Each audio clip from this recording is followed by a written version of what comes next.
And here's my sister Olivia. Amanda's voice dripped with fake sweetness as she introduced me to her circle of friends at her lavish promotion party. Still living in that tiny apartment downtown, working that same boring job she's had forever. Some of us just aim higher, I guess.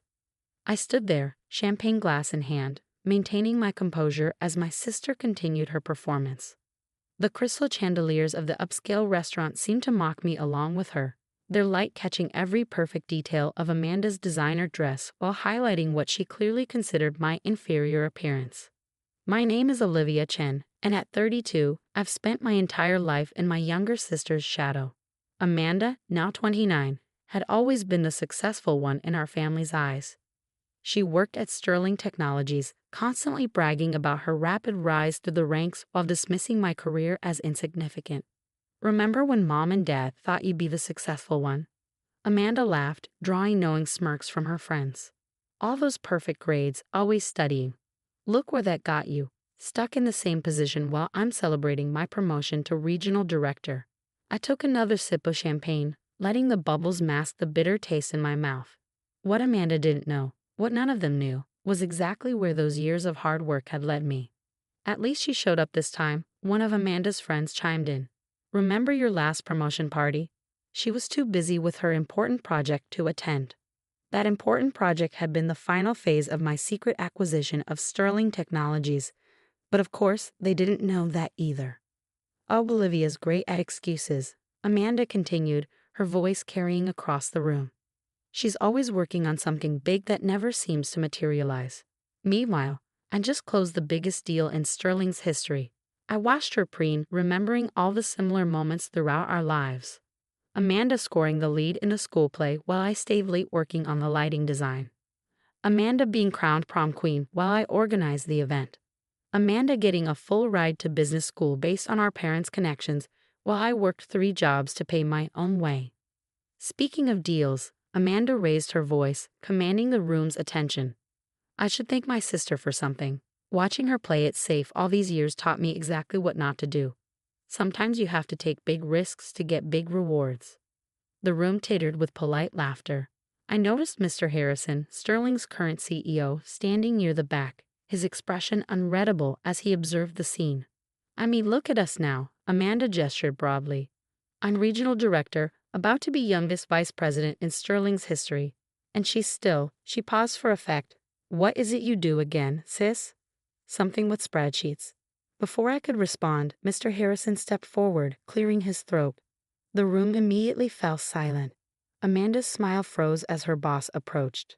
Actually, he said, his voice carrying clearly through the suddenly quiet room, I believe your sister has an announcement of her own to make. Olivia? I set down my champagne glass, straightening my simple but elegant blazer. The moment I'd been working toward for 5 years had finally arrived. Thank you, James, I said, watching confusion spread across Amanda's face at my casual use of the CEO's first name. I suppose now is as good a time as any to share the news. I stepped forward, feeling the weight of every eye in the room. Amanda's perfectly manicured hand tightened around her glass as I moved to stand beside Mr. Harrison. You see, Amanda, those spreadsheets you mentioned, they were part of something bigger, much bigger. I paused, savoring the moment. As of next Monday, I'll be taking over as CEO of Sterling Technologies. James here is retiring, and the board unanimously approved my appointment last week. The sound of Amanda's glass shattering on the floor echoed through the silent room. This is a joke, right? Amanda's voice quivered as she stared at Mr. Harrison, desperately seeking confirmation that I was lying. Mr. Harrison, tell them this is a joke. Not at all, he replied calmly. Your sister has been working with us behind the scenes for years, strategically acquiring shares and proving her leadership capabilities. The board's decision was unanimous. I watched as Amanda's carefully constructed world began to crumble. Her friends, who moments ago had been laughing at my expense, now shifted uncomfortably, trying to distance themselves from her earlier mockery. But I'm next in line. Amanda stammered, her face flushing red. I've been here for 7 years. I've earned this. 7 years of taking credit for other people's work, I said quietly, just loud enough for those nearby to hear. 7 years of stepping on others to climb the corporate ladder. Mr. Harrison nodded. The board has been watching Amanda. We've seen how you operate, your recent big deal that you're so proud of, the one you claimed as your own. The team you stole it from came to us weeks ago with documentation. Amanda's perfect makeup couldn't hide the pallor that spread across her face. That's not. I can explain. Your sister, on the other hand, Mr. Harrison continued, has spent the last 5 years quietly revolutionizing our operations. Those boring spreadsheets you mocked, they've saved the company millions and improved working conditions for our employees across all divisions. I could see the exact moment when Amanda realized the full implications of what was happening. Her eyes darted around the room, noting how her former allies were already gravitating toward me, their new CEO. Mom and Dad won't stand for this, she hissed, grabbing my arm and pulling me aside. They'll never accept you running the company. I gently removed her hand from my arm. Mom and Dad have known for months, Amanda. Who do you think helped me acquire my initial shares? Her eyes widened in shock. Our parents, who had always seemed to favor her, had been in on this? Remember last Christmas? I continued, when you were bragging about your bonus and they seemed distracted. They were signing the final paperwork to transfer their shares to me. But they always supported me, Amanda whispered, more to herself than to me. They supported both of us, Amanda. You were just too busy competing to notice. Mr. Harrison stepped forward again, his expression stern. Given the recent discoveries about your conduct, Amanda will need to discuss your position with the company on Monday. The crowd that had gathered to celebrate Amanda's promotion was now witnessing her potential downfall. The irony wasn't lost on anyone. You can't do this, Amanda said, her voice rising. I've given everything to this company. No, I corrected her, you've taken everything you could from this company. There's a difference. I turned to address the room, slipping naturally into the role of CEO.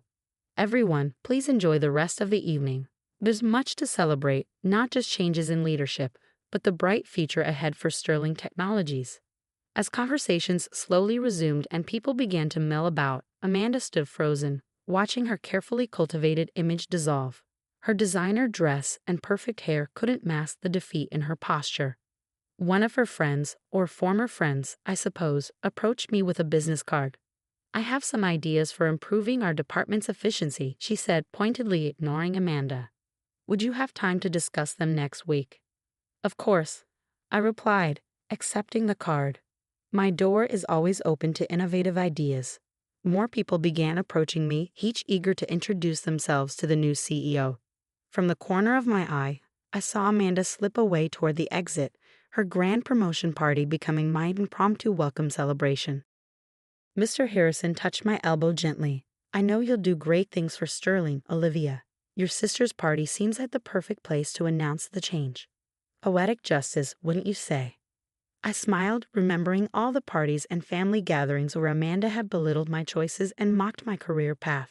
Sometimes the best success is the kind no one sees coming. The following Monday, I'd arrived at Sterling Technologies headquarters early, well before most employees would start their day. The security guard did a double take as I walked through the lobby. News of the leadership change hadn't reached everyone yet. My new office on the top floor offered a spectacular view of the city skyline. As I settled behind the desk that had been delivered over the weekend, I found myself thinking about the long path that had led here. A knock at the door interrupted my thoughts. It was my parents. We brought you something, Mom said, holding up a framed photo. It was from my college graduation, me in my cap and gown, beaming at the camera while holding my business degree. Amanda hadn't attended, claiming she had a modeling shoot that couldn't be rescheduled. We thought it should be your first personal touch in the new office, Dad said, helping Mom hang it on the wall. We're so proud of you, Olivia. Even though it meant keeping secrets from Amanda, I asked, voicing the question that had been nagging at me. Mom sighed, turning to face me. Your sister needed to learn that success isn't about putting others down. Maybe this will finally teach her that lesson.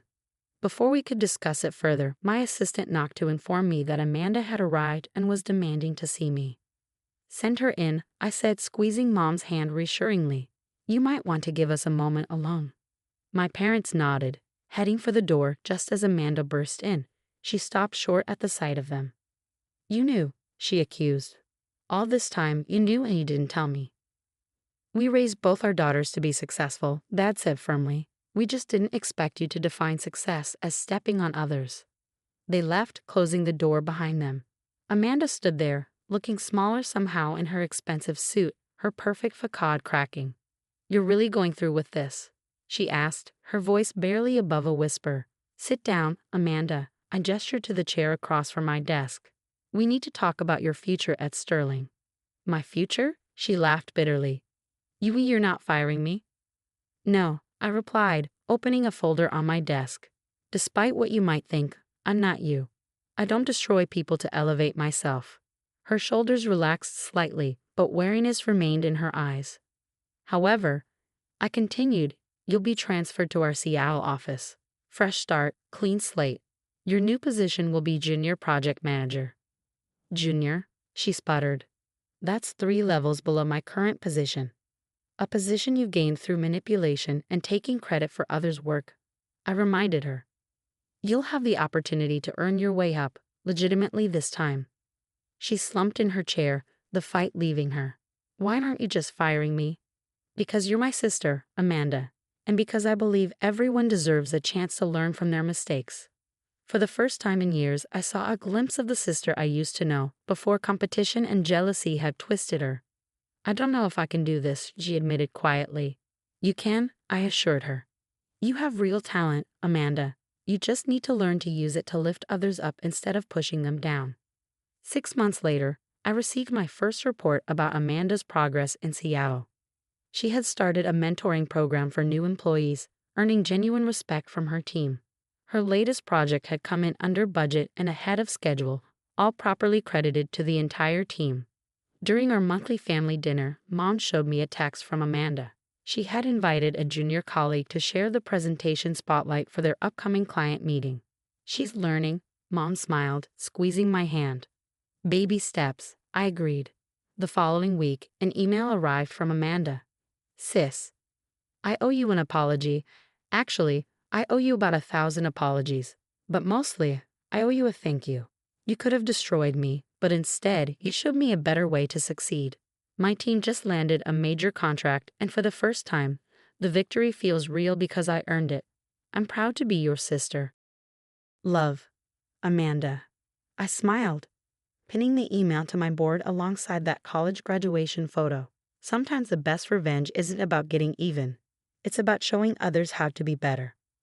Looking out over the city from my office window, I thought about how success comes in many forms.